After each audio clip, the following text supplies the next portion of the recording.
We're the girls of Cuco's Cucina. I'm Joanne. I'm Jackie. And I'm Kelly. And we're back again today so that we could continue our Greek snacking week. And today we're going to make cheese crisps. Cheese crisps are so wonderful because you could use them in so many different ways. You could eat them just like that as a snack. You could put them in salads. You could use it to, we'll show you how to use it as a vehicle to hold some other dip or some other kind of a snack that you like. Mm-hmm. We're going to make a vessel out of them. So we're going to show you how to do each one. And we're going to start with our Mediterranean herb blend. So this is key in flavoring up the cheese so it tastes Greek. Right? So we're going to show you two ways to do it, either with a mortar and pestle, or if you have a coffee grinder, it'll process these really, really quickly. So we're starting off with some thyme first. So get that in there. And then next we have... Then we have oregano. And then after that, we're going to put in a little basil. Okay. This is some nice Greek basil that I brought back from Greece, actually. And then some sea salt. And then here we've got lemon pepper.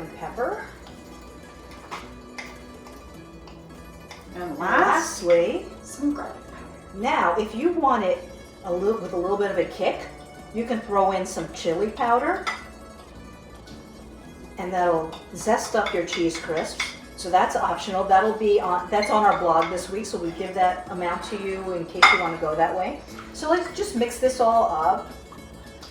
So we have it combined. but then we are going to want to grind it down some. Now let's put a little bit in here. So I'll show you how you can grind in the mortar and pestle, which is just basically And you could do a little twist motion. You push down on it, and it just grinds it up nice. It also helps to like put it all together so you get those flavors really blooming. Or we're going to do the rest of this into the food processor. Now, do you want to throw that in here? Yeah, we might as well. So we have line some it up really consistency. well. Yeah. So we'll finish that off in there. Coffee grinder's going to grind it up really, really fine.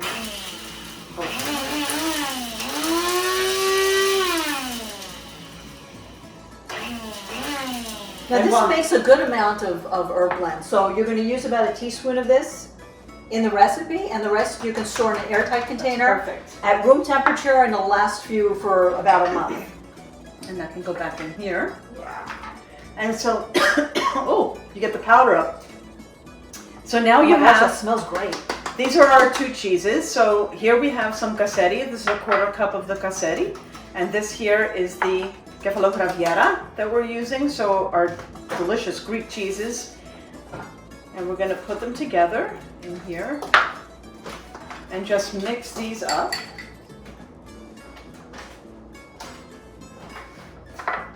And then, So we need a teaspoon of this.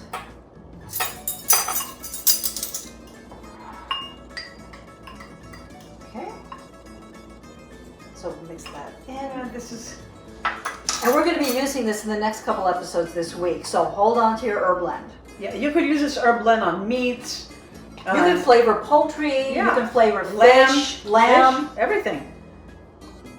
So it's great to make a good amount ahead of time and then seal it in an airtight container and you're good to go for whenever you need a flavoring. So here's what our cheese blend looks like, And now we're going to put 1 tablespoon. We want to get a baking sheet and line it with parchment paper.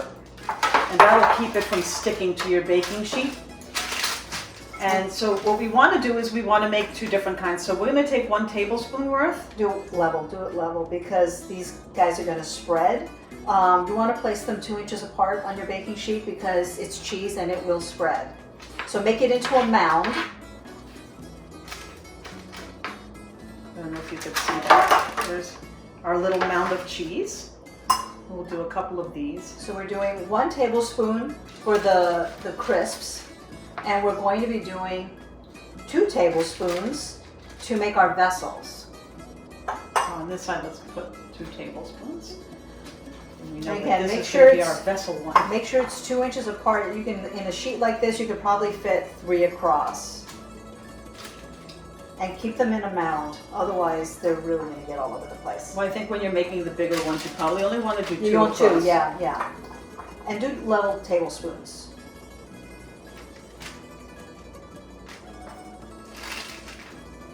And you want it to be a little bit lacy on the edges too, because that makes it really pretty too. Yeah.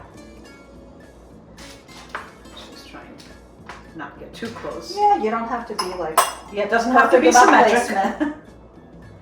It just needs to be separated.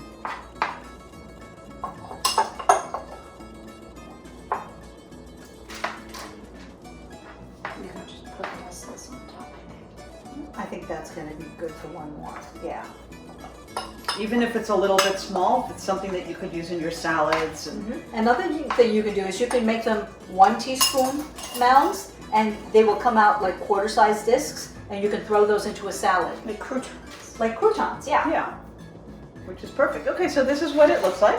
And we're gonna pop this in a 375-degree oven. You have to keep a really good eye on this. It should take about 8 minutes or so. It could be 6 to 8. Yeah. But they go really quickly from not done to burnt. So keep an eye on the oven. Everyone's oven is different. Right. You don't want to take any chances. And Yeah. they cook up so fast, so you're really like 6 to 8 minutes. You can hang around and keep an eye on them. Right, so Yeah. we'll be back to show you what these look like when Yeah. we're all done.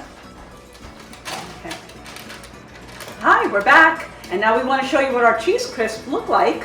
So here we have the little ones are chips, and these larger ones you can use with a vessel. So let's try. So now we're going to take just A it's like Pyrex a cup. Pyrex ramekin. And you have to do this when they come out of the oven. And what we did is we baked them for about 8 minutes, and then we flipped them over and baked them 1 minute more. So you want to shape it. I think it's going to go better on the inside because that's going to be for a smaller We could one. try it Yeah. on the inside. So because this is somewhat smaller, you can make them bigger. So now if you mold it a little bit inside, and you have to do this while they're warm from the oven. Not you don't want to burn your fingers, but let them cool for a couple of minutes, and then put them inside, and then press them into the edges. And now you let that cool until they're completely cold, and then you can fill them up with things like olives. yeah. You know, dips. You know, like Or get creative. even if you make tiropitaka, you know, our little cheese pies, you could put that filling right in here, Yeah. and you don't have to use phyllo. It's just all cheese. Makes a great snack. Absolutely. So, Galiorixi. Galiorixi.